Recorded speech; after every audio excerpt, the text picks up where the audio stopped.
Well, Pokemon Worlds has come and gone, and with it, some issues. Now, I'm sure even the people who weren't there have heard all about what happened on Twitter with the hack check and all the people disqualified for stuff. And I'm not going to go into all that right now. I'm not going to go into all that Twitter drama on this channel about genning and whether or not it's okay. Quite frankly, I don't like talking about that stuff. Because unlike some people in this community, I don't thrive off it.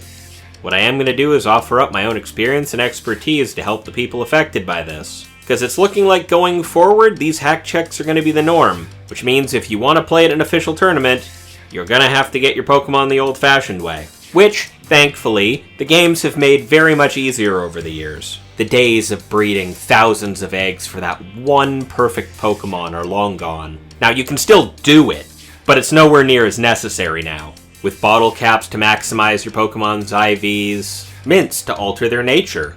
You don't even have to EV train them the old way anymore, because vitamins can bring them up in 10-point increments, and feathers can be used for fine-tuning from there with a single point each. And all of these items are available in-game for purchase with in-game currency. Mind you, it can be a bit of a slog to farm that, but that's a different problem than what we're going to approach today. Because unfortunately, the one thing in-game you can't do with an item is reduce an IV to 0. As such, I'm here today to help you youngins to the franchise learn the old ways of how to get yourself a 0 IV on a Pokemon. Now before we actually get into the actual methods here, you might be wondering, why would you want a 0 IV in any stat? On the surface, it seems like it wouldn't help that much. Why would you want your Pokemon's stat to be lower when having a max IV of 31 instead of a 0 means an extra 10% in that stat? In most cases, you don't. For use in competitive Pokemon, you almost always want a perfect IV. However, there are some exceptions to this. The two we're going to focus on are the Attack IV and the Speed IV. Now, in the case of your attack stat, it's a little more of a niche thing than speed. If your Pokemon uses predominantly special attacks, then you really don't need the Attack IV to be perfect in the first place. And in most cases, it's actually better for you to have it at 0. And the major purpose is moves like Foul Play and Strength Sap. Foul Play does damage based on the attack stat of the target, not the user. And Strength Sap lowers the target's attack stat by 1 stage, and heals the user based on how high that attack stat was. In both of these cases, if you're not using the attack stat anyway, it's actually beneficial to you to have it as low as possible, to reduce that Foul Play damage, and to make sure your opponent can't heal as much with Strength Sap. This is especially relevant in any meta where these attacks are common, but the odds of running into it are never really 0. You also have to worry about confusion. When your Pokemon hits itself in confusion, it does damage to itself based on its attack stat. Once again, low as possible is better. Now, as I said, this isn't really required in most cases, and in a lot of metas, it's really not all that helpful for the time investment it takes to do it. But when you're going into a competitive tournament, sometimes taking just that extra little bit less damage, or preventing your opponent from healing quite that much, makes all the difference in the world. Now, in the case of your speed stat, this is a little more useful, mainly because of a little move called Trick Room. Trick Room is a move which sets a field condition for the next 5 turns, in which the slowest Pokemon goes first, meaning those really slow, heavy hitters with high defense can outspeed the Glass Cannons and Tailwind. Now obviously if you're running Trick Room on your team, you probably want your team's speed stat to be as low as possible, thus the 0 IV. Couple that with a nature that boosts their attack or defense stat at the expense of their speed, and you can make a Pokemon as slow as physically possible. Now, unfortunately, as I said before, there's no item that can actually do this for you. You either need to breed or catch a Pokemon like this in order to get one. One day they might make you and put you in a game. One day. But until then, the old-fashioned way still works pretty well. Let's get into it. Option number 1. Get yourself a Ditto with the 0 IV of your choice. This is potentially the longest way to do this up front, but if you're going to be doing this a lot, this will save you a lot of time in the long run. First and foremost, you're going to want to go to Medali City. You know, where you fight Larry.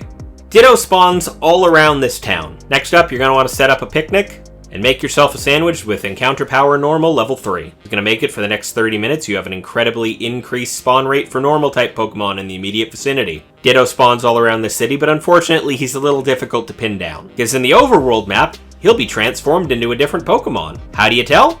Just use the L button focus to look at every single Pokemon in the immediate vicinity, and if it's a Ditto, it'll say so above its head. Now it does take a little bit of legwork to run around the outskirts of the city and actually find one, but when you do, you're going to want to catch it immediately.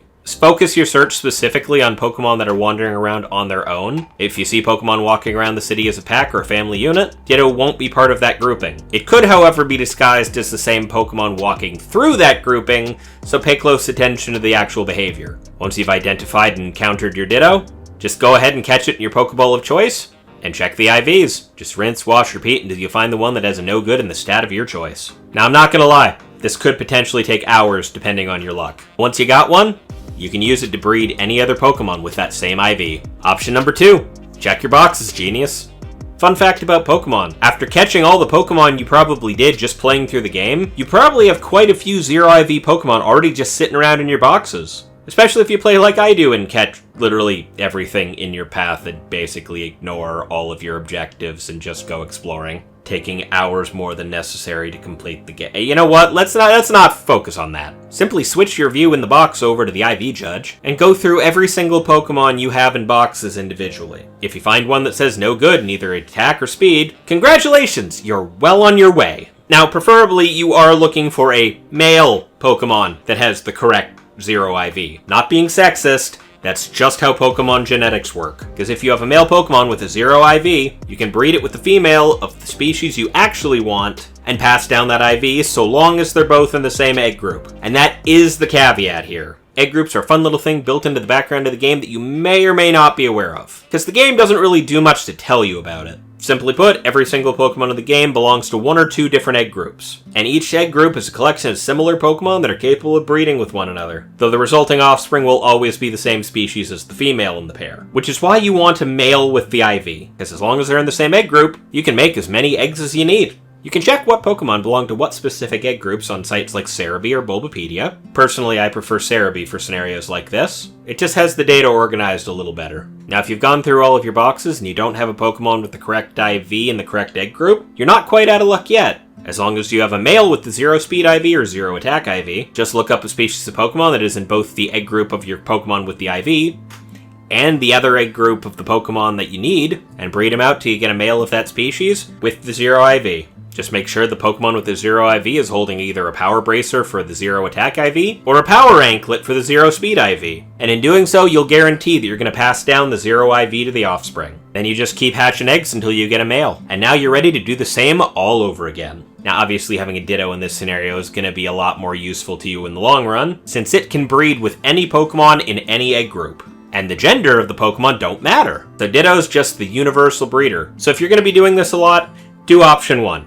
It's going to save you a lot of time. But if you're only planning to make 1 or 2 Pokemon with a Zero IV, then option 2 is fine. As if you keep doing option 2 every time you want to do this, you're going to end up with a lot of different Pokemon when you could just have one. Once you have a Pokemon with the Zero IV to breed with the Pokemon you want, make sure the 2 Pokemon you're breeding are the only 2 Pokemon in your party, and set yourself up a picnic! If you want to speed matters up a little bit, make a sandwich with Egg Power level 2. Egg Power increases the rate at which eggs will spawn in the picnic, as well as decreasing the number of steps it takes to hatch an egg. As I mentioned in option 2, make sure the Pokemon with the Zero IV has the corresponding power item, and go ahead and make your egg.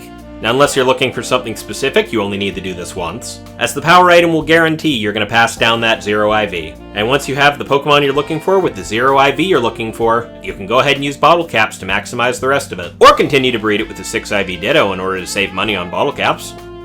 But that's a topic for another day. As a side note, option 2 is incredibly easy if you're as unnecessarily meticulous in this game as I am, and you've gone ahead of time and used the marking feature on every single Pokemon in your boxes as you caught them, with the 6 icons each representing its own stat, and marking them blue for a perfect IV and red for a 0. Because if you're like me and you've gone ahead and done that ahead of time, you can literally just go to the search feature, specify male Pokemon with a red mark in the stat you need, and it'll literally just highlight every single Pokemon that applies, making searching through your boxes a lot quicker. But that might just be me, and my really old habits as a Pokemon breeder. You think I might have a tad bit of OCD? Anyways, if you like this video, make sure to like, comment, subscribe. I'm planning on doing a bunch more of these tutorial-style videos in the future, because they seem incredibly necessary as of late.